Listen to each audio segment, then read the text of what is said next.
The Seattle Jewish Film Festival is back, and it's celebrating its 31st year, bringing global stories, big conversations, and a celebration of culture to screens across our region. And festival director Pamela Lavitt is here with a look at some of this year's festivals.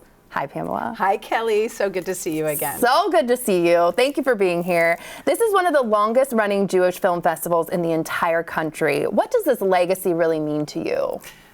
It's interesting. I've been running it for 21 years, so I didn't start the festival, but it means an incredible amount, especially after the pandemic, just to see that audiences continue to want to gather and to create true Jewish connections. Whether or not you're Jewish or not, cinema has a way of just bringing community together and also helping us understand each other and be curious about other cultures. And I just think it's an incredible thing to be a leading festival in this city and also throughout the country. Beautiful. Yeah. And this year's theme is Roots and Reels, I understand. Yeah. What does that phrase mean, and how does it really capture the spirit of the festival? I'm glad you said spirit, because we're a secular festival. Obviously, we're an international festival. But for the last year, we've really leaned into an author series called Roots and Reels, Roots and Resilience. And it's, I guess, we would all say in the Pacific Northwest, we love the mountains, we love the trees, but what's underneath and what's in the soil is really what sustains and nourishes us. And my daughters are molecular and microbial biology students, and they know that it's what's in the soil that makes the tree stand.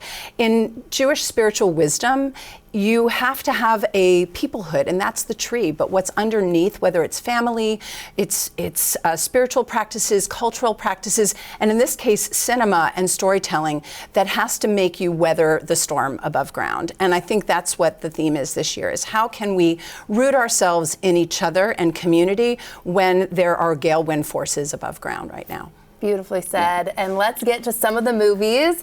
And we're starting with 31 Candles. Tell me what this one's about. So 31 Candles is a rom-com by Jonah Feingold, who is both the director, the writer, and the actor in the film. He'll be joining us closing night.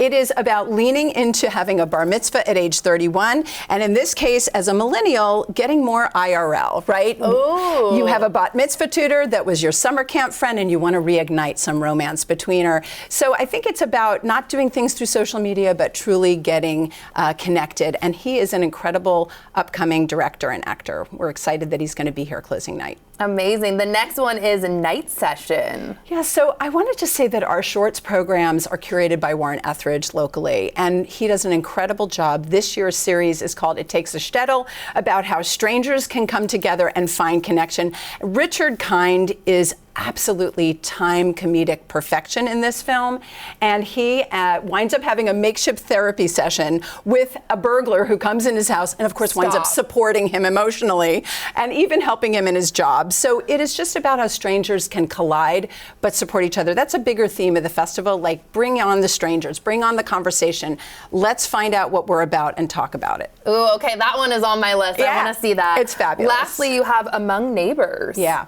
So Among Neighbors, Yoav Potash, who was the director of a film called Crime After Crime, a lot of what he does is about social justice. And in this case, he went to Poland to film about a cemetery's rededication and found out that there were actually people that had died not in the Holocaust, but after they returned. And so this is a thing that the nationalist government of Poland has been wanting to ban because of that, because the story of actually Polish, murder is something that is very difficult to deal with. But this film is a very important coda to what we know of the Holocaust and whether or not you're a victim or a martyr or whatever. There's so many narratives that swirl nationally, and it's a counter narrative to what Poland has put out during its nationalist government, which ended, of course, in 2023. But I wanted to say that this story is so critically important to how it is. And also he uses magical realism. And as survivors are dying, we get to see how it is that we can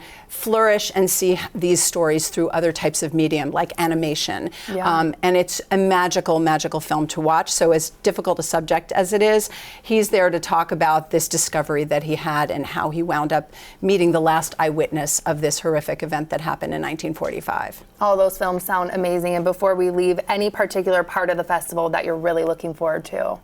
So, because I also run Arts and Ideas at the Strom Jewish Community Center, we are just about profound connections for everyone. And we do that through a lot of wraparound programming. So we have kosher, bagels, and we have cheesecake parties, and we have filmmakers. But this Sunday, March 22nd, is a marathon day, starting with a film about a marathoner and 3 filmmakers in a row. And if you want to really explore international cinema, come and hear from those documentary filmmakers. And I'm so looking forward to these amazing people, debut filmmakers, Emmy Award-winning ones, sharing their wisdom with us and how they take civic courage to do what they do. Wow. Thank you so much for being here. Thank you. And don't miss the Seattle Jewish Film Festival. It's happening now through March 29th. Just check the festival's website for movie times and ticket information.